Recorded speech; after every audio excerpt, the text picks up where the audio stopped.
Assalamualaikum warahmatullahi wabarakatuh. Halo pemirsa dimanapun berada, senang sekali saya Nidia Permatasari dapat hadir menemani Anda dalam talk show kita pada hari ini, persembahan Polda Bengkulu. Pada hari ini pemirsa kita akan membahas sebuah tema yang menarik, yaitu sinergitas menyukseskan program makanan bergizi gratis atau MBG.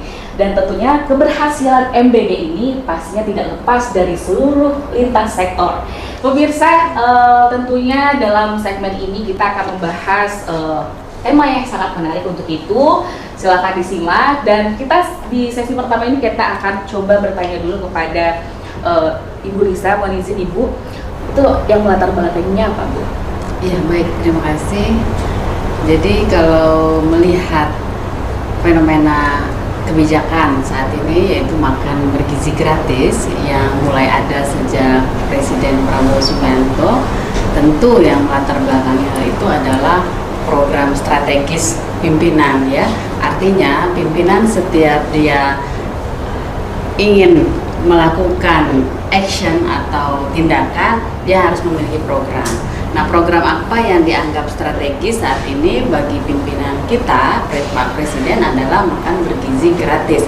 Mengapa hal itu dilakukan? Yang pertama, tentu ada data dan fakta yang menunjukkan di lapangan bahwa angka kebutuhan gizi masyarakat Indonesia, terutama anak-anak, itu masih rendah, ya, masih banyak kasus atau problem yang terkait dengan gizi, ya, terutama misalnya stunting dan sebagainya. Khususnya di Provinsi Bengkulu sudah sejauh mana program ini terlaksana, khususnya mungkin dari segi logistik, kemudian ketersediaan bahan pangan, dan juga di sini sudah berapa banyak jumlah persentase penerima manfaat khususnya di Provinsi Bengkulu, Mbak?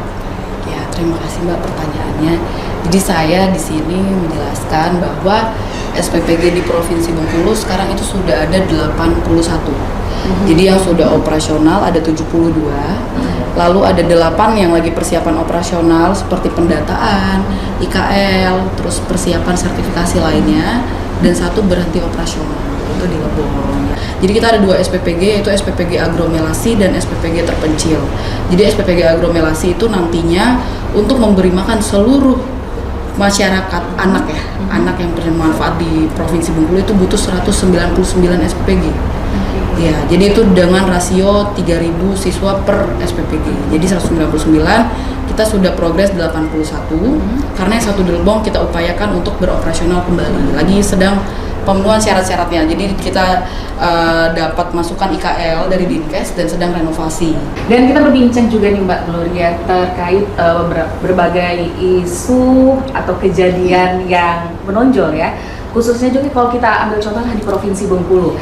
Nah, seperti di Kabupaten Lebong, sebenarnya seperti apa sih konteks yang terjadi di lapangan itu? Apakah terkait manajemen distribusinya kah yang salah, atau higienitas dapurnya, atau sarana prasarana yang masih belum memadai?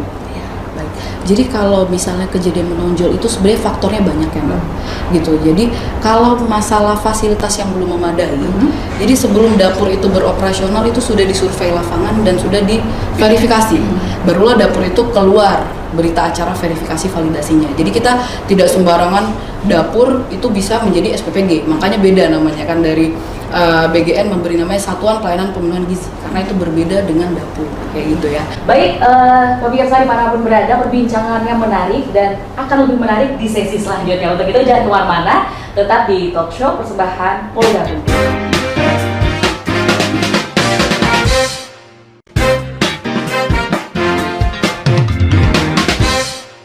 Ya pemirsa, masih dalam program talk show persembahan Polda Bengkulu. Sinergitas menyukseskan program makan bergizi gratis. Dan sebelum kita lanjut perbincangan kita pada hari ini, mari kita simak dulu satu cuplikan video berikut ini. Sebagai bentuk dukungan terhadap program makan bergizi gratis yang dicanangkan pemerintah, Polri telah membangun Satuan Pelayanan Pemenuhan Gizi yang menerapkan standar operasional prosedur yang menjadi pedoman baku. Mulai dari penyediaan bahan baku, pengelolaan hingga pendistribusian makanan bergizi kepada penerima manfaat. Polri memastikan setiap makanan yang diolah dan didistribusikan oleh SPPG Polri adalah makanan yang aman, sehat, bergizi, dan ramah lingkungan. Implementasi SOP ini mencerminkan profesionalisme mekanisme kepedulian dan pengabdian sejati Polri kepada masyarakat, serta harapan siswa-siswi penerima manfaat. Masukan ini menjadi dasar perbaikan berkelanjutan agar pelayanan gizi Polri semakin baik dan tepat sasaran saat ini. Nasinya kebanyakan atau kurang? Kebanyakan nasinya. Kalau kita lihat bagaimana komitmen Polri khususnya di sini SPPG Polda Bengkulu berkomitmen untuk memiliki standar keamanan yang tinggi untuk makanan bergizi gratis ini. Dan di sini dari yayasan yang mengelola MBG di Polda Bengkulu, mohon izin Ibu Monik, saya ingin bertanya nih, sebenarnya sekarang untuk saat ini sudah berapa banyak sih jumlah SPPG yang di bawah naungan Polda Bengkulu? Baik, terima kasih pertanyaannya Mbak. Yang di bawah Polda Bengkulu sendiri sebenarnya ada 11, tapi yang sudah aktif itu ada 6. Kalau untuk di kota Bengkulunya ada di Danau dan 4-nya di kabupaten. Ya, luar biasa sekali. Ini masih ada nambah lagi kah atau sedang progres? Sedang progres. Sedang progres, luar biasa ya. Dan juga menurut saya SPPG ini menimbulkan multiplier effect yang besar terhadap kehidupan masyarakat di sekitar, karena supplier-suppliernya juga kita ambil dari lingkungan sekitar. Tentu saja kita tetap mengecek bagaimana mutu, kualitas, dan juga harga yang bersaing di pasaran. Jika ada kejadian sudah disiapkan oleh pihak Polda, mungkin bisa diceritakan Pak Sugeng? Ya, baik. Terkait dengan kejadian di wilayah Polres Lebong waktu itu, ada kurang lebih korbannya sekitar 400-an lebih. Terkait dengan itu, kami dari Polda khususnya telah menyiapkan dan mengantisipasi bila mana ada hal-hal yang terjadi seperti keracunan, kemudian hal-hal lain ya, dalam mengkonsumsi makanan bergizi tersebut. Kalau dari Dinas Kesehatan sendiri, apa bentuk tindak lanjutnya dari kejadian tersebut? Baiklah, terima kasih Ibu. Kita dari Dinas Kesehatan selalu berkoordinasi dengan tim Yayasan SPPG ataupun dari BGN-nya dengan Bu Gloria-nya. Kita kejadian yang menonjol yang terakhir ketika di Lebong ya Bu ya, kita langsung turun. Pertama kita langsung turun dengan tim surveillance epidemiologi dan tim Dinas Kesehatan, tim gizi, tim farmasi langsung turun ke Kabupaten Lebong dengan Ibu Gloria langsung didampingin. Saat itu kita melakukan infeksi kesehatan lingkungan terhadap SPPG-nya dan kita mitigasi resiko juga.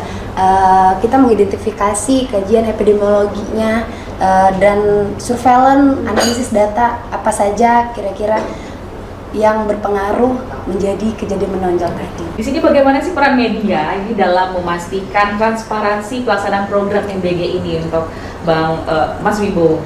Nah, apalagi terkait kualitas makanan atau pelaksanaan di lapangan. Apakah sejauh ini sudah ada cukup informasikah yang didapatkan oleh rekan-rekan media? Oke, terima kasih. Jadi pertama saya ingin garis bawahi bahwa program MBG ini program strategis nasional yang mengalami perubahan tahap per tahap ya. Kita kan memantau dari mulai launchingnya katanya serentak Februari, ternyata tidak serentak kan, bertahap. Nah, kalau menurut kritik kami dari media, pertama adalah kurangnya infrastruktur informasi yang ini saya pikir harus dibangun oleh MBG. Apa susahnya SPPG itu punya media sosial yang bisa diakses oleh masyarakat luas, punya nomor kontak yang bisa diakses oleh wartawan, sehingga ketika terjadi insiden seperti di Lebong itu media tidak kesulitan untuk mendapatkan sumber informasi yang terpercaya dan representatif gitu. Ini saya melihat wartawan kebingungan, akhirnya mereka harus konfirmasi kepada penegak hukum ya, padahal kan masyarakat bukan butuh itu, masyarakat butuh kepastian tenang. Sebenarnya apa sih makanan yang paling diminati sama para pelajar kita di Provinsi Bengkulu ini? Tapi nanti akan kita bahas, jadi jangan kemana-mana, tetap di Talk Show persembahan Polda Bengkulu.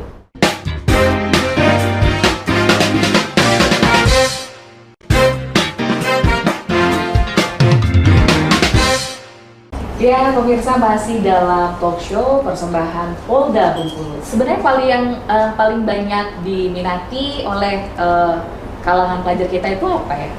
Iya, untuk menu sendiri itu kita lengkap, itu namanya gizi seimbang. Itu terbentuk dengan isi piringku. Itu ada karbohidrat, protein hewani, protein lemak, terus nabatinya sayur dan buah. Nah, di situ tuh anak-anak paling suka nasi kuning. Oh, nasi kuning. Iya, mereka seneng nasi kuning. Boleh nggak sih sebenarnya dari yayasan itu mengintervensi, bukan intervensi ya, memberi masukan, oh kami mau menunya tuh kayak ini, kayaknya ini lebih variatif deh, kayak gitu. Boleh nggak sih kalau sama ahli gizinya? Boleh, boleh banget. Karena kan kita ahli gizi ini bukan hanya memikirkan apa yang kita mau aja, tapi kita juga memikirkan apa-apa yang anak suka. Kita juga menerima masukan ya Ibu ya, apa aja misal kayaknya cocok nih, kita sesuaiin lagi sama kebutuhan anak. Kalau untuk tingkat keamanan sendiri, misalnya kalau dari Yayasan Kemala Bayangkari itu ada terus ya Bu ya, ini cross check-nya terus seperti Ada itu. uji organoleptik, ada juga food security test. Jadi memang selalu dilakukan uji itu setiap hari. Oke, nah kalau dari sekolah sendiri Bu, dan Dewan Gurunya ada juga kan melakukan Mungkin UKS ya. Kalau di sekolah kita ada 2 orang yang ditugaskan di tempat ruangan yang penerima ompreng kayak gitu, kemudian untuk penyaluran di situ ada beberapa sampel ompreng yang akan kita cium seperti itu. Tapi karena ompreng yang ke sekolah kita lumayan banyak, jadi tidak mungkin semua ompreng bisa kita cium gitu. Ini gimana mungkin dari ahli gizi mensiasatinya, dan juga mungkin dari Dinkes ada inovasi khusus kah untuk terkait limbah makanan ini, karena kalau ada suatu program baru pasti ada sesuatu juga kan yang ditimbulkan. Nah, ini kan termasuk limbah makanan juga tuh cukup menjadi perhatian dunia juga ya, limbah makanan. Silakan Mbak Siska. Iya, kalau untuk namanya food waste itu ya, hasil akhir itu biasanya anak-anak itu lebih di sayur. Itu mereka rata-rata kurang konsumsi sayurnya. Jadi dari situ kita evaluasi lagi. Mungkin kita coba sedikit dulu demi sedikit untuk mengenalkan mereka gimana manfaatnya sayur, yang bukan hanya untuk kenyang di perut, tapi juga begitu banyak manfaat sayur. Dan mungkin kita sudah sampai di sesi terakhir, bagaimana strategi ini agar pemberian makanan bergizi gratis ini tidak hanya jadi program bantuan ya, tapi jadi suatu bentuk kebiasaan makanan sehat di kalangan pelajar. Dari Dinas Kesehatan dulu. Terkait kita Dinas Kesehatan sangat mendukung program MBG ini untuk apalagi untuk pelajar untuk generasi emas 2045. Kita selalu berkoordinasi dan melakukan pengawasan secara intens terhadap SPPG dan Dinas Kesehatan Kabupaten Kota di wilayah kerja SPPG masing-masing untuk melakukan pengawasan terkait sertifikat layak hygiene sanitasi. Baik, terima kasih banget, tepuk tangan dulu untuk kita semuanya, luar biasa sekali. Dan terima kasih juga saya ucapkan sekali lagi untuk pasti terima kasih, mudah-mudahan komitmen kita ini untuk mencerdaskan anak bangsa ya, untuk memajukan juga negara ini juga melalui anak bangsa tadi bisa terlaksana dan didukung oleh semua pihak, dan semuanya semoga-mudahan bisa merasakan ya Mbak ya, bisa segera merasakannya. Dan terima kasih untuk pemirsa yang telah menyimak perbincangan kita pada hari ini. Mudah-mudahan perbincangan ini bisa menambah wawasan dan juga bisa menjadi motivasi untuk diri kita sendiri dan juga untuk orang banyak dalam menyukseskan program untuk mencerdaskan anak bangsa menuju generasi emas 2045. Dan akhirnya saya Nidia Permatasari pamit undur diri. Akhirul kalam, wabillahi taufiq wal hidayah. Wassalamualaikum warahmatullahi wabarakatuh. Sampai jumpa.